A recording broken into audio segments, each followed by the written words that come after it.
అలుపెరగని పోరాటం.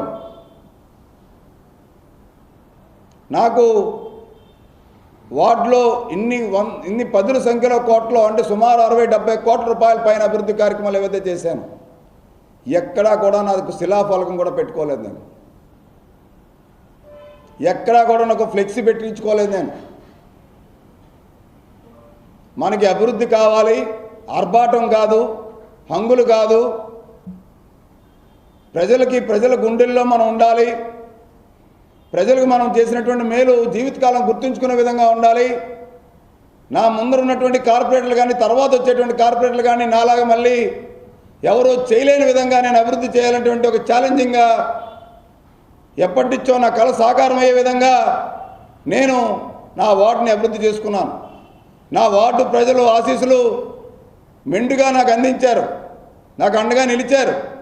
అనేకమైనటువంటి పోరాటాలు చేసిన, విమర్శలు చేసినా కానీ, కొన్ని పనులు చేసినప్పుడు అవి ఆటంకాలు వచ్చినా కానీ వాటిలన్నింటినీ కూడా మీ అందరి ఆశీస్సులతో, ప్రజల ఆశీస్సులతో, భగవంతుడి ఆశీస్సులతో అవన్నీ కూడా నేను నెక్కుంటా వచ్చి ఆఖరికి వార్డు అభివృద్ధి చేయంగా, నగర అభివృద్ధి చేయంగా, నగరంలో జరుగుతున్నటువంటి జీవీఎంసీ ప్రజల పన్నుల రూపంలో కడుతున్నటువంటి పన్నులు ఏవైతే దుర్వినియోగం చేస్తున్నారో వాటిలన్నింటి మీద కూడా పోరాటం చేయడం జరిగింది. పార్టీలకు అతీతంగా నా 5 ఏళ్ల పాటు నేను కార్పొరేటర్గా ప్రతి నెల వచ్చేటువంటి 6,000 రూపాయల గౌరవ వేతనాన్ని కూడా మొదటి 20 నెలలు నా జనసేన పార్టీ, మా అధినాయకుడు, మా పాలిట దేవుడు పవన్ కళ్యాణ్ గారికి పార్టీకి నా సేన నా వంతు కింద 1,20,000 రూపాయల చేతుల మీదుగా నేను డీడీ ఇవ్వడం జరిగింది.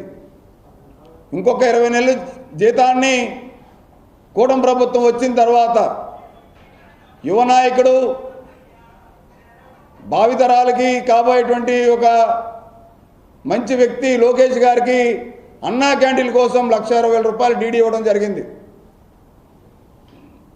ఇంకొక 20 నెలల జీతం ఏదైతే మిగిలిందో ఆ 20 నెలల జీతం నా ప్రాంతంలో, నా గ్రామంలో ఏదైతే గ్రంథాలయం ఉందో గ్రంథాలయం పేదవాళ్ళకి, మధ్యతరగతి కుటుంబీకులకి, వృద్ధులకి ఉపయోగపడే విధంగా పుస్తకాల కోసం, పేపర్ల కోసం, చదివేటటువంటి దినపత్రికల కోసం 1,20,000 రూపాయలు జీతం ఇవ్వడం జరిగింది.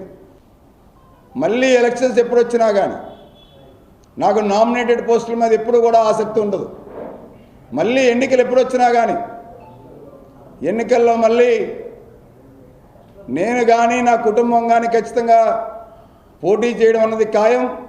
ప్రజల ఆశీర్వాదం కోసం నేను ఖచ్చితంగా ఇంత అభివృద్ధి చేశాను కాబట్టి అభివృద్ధికి మళ్ళీ నన్ను ఆదరిస్తారని, ఈ అభివృద్ధిని కొనసాగడానికి వాళ్ళు ఆశీర్వదిస్తారని, అవినీతికి అభివృద్ధికి జరిగినటువంటి యుద్ధంలో 2021లో అభివృద్ధి చేస్తానని చెప్పి ఏదైతే నాకు ఆశీర్వదించారో ఆ అభివృద్ధిని నేను నా శక్తికి వంచన లేకుండా నా స్థాయికి మించి నా వార్డుని అభివృద్ధి చేయగలిగాను.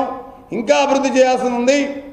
ఖచ్చితంగా నా వార్డు ప్రజలు మళ్ళీ నాకు ఆశీర్వదిస్తే, నా కుటుంబాన్ని ఆశీర్వదిస్తే ఖచ్చితంగా మళ్ళీ నా వార్డుని మరింత అభివృద్ధి చేసి ఈ నగరంలోనే కాదు రాష్ట్రంలోనే ఒక అద్భుతమైనటువంటి ఒక మోడల్ వార్డుగా తీర్చిదిద్దుతానని చెప్పి కూడా మీ అందరికీ తెలియజేస్తూ, జనసేన పార్టీ సిద్ధాంతాలు, జనసేన పార్టీ యొక్క భావజాలాలు నింపుకున్నటువంటి వ్యక్తులు ఎవరైనా, సొంత పార్టీ వాళ్ళైనా, సొంత కులం వాళ్ళైనా బంధుప్రీతి లేకుండా మనం పోరాడాలి, ప్రజల పక్షాన్ని నిలబడాలన్నటువంటి మా అధినాయకుడి పిలుపు ఏదైతుందో ఆ పిలుపు మేరకు నా జీవితకాలం నా పోరాటం ఎప్పుడు ప్రజల పక్షాన ఉంటుంది, ప్రజల పక్షానే నా అభివృద్ధి ఉంటుందని కూడా తెలియజేస్తూ, మీ అందరికీ కూడా మరి ముఖ్యంగా ఆఖరిగా మీడియా సోదరులందరికీ కూడా నేను సర్వదా రుణపడి ఉంటాను.